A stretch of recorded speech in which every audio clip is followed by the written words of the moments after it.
Është një trik që përdoret vetëm për dhomat e mëdha normalisht, sepse nëse i përdorim në apartamentet tona që janë të vogla, ti je sigurt sepse do afroj këtë si dizajn, domethënë, edhe do duken hapësirat shumë të vogla.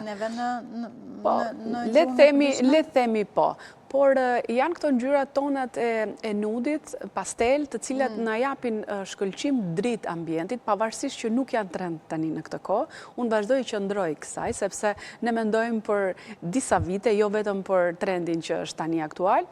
Mund të bësh një ndryshim në një dhomë të vogël, mund të krijosh me ngjyrat, me tapicerit, mund të bësh këto ndryshimet e vogla gjatë stineve të ndryshme. Pra, trendi i kësaj vere në ngjyrat e forta. Po. Si ka mundësi? Kam parë këtë... Apo ka qenë edhe në vitet e kaluara? Shiko, trendet vinë, ikin, veniten, rikthehen.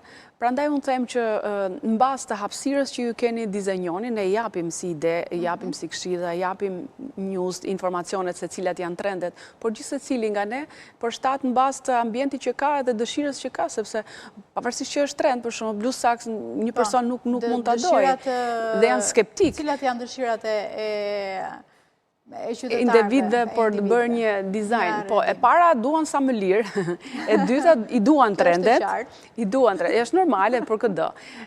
I duan trendet, por janë skeptik se si mund t'i përshtasim në ambientet që kanë të apartamentit, apo në shtëpitë e dyta që kanë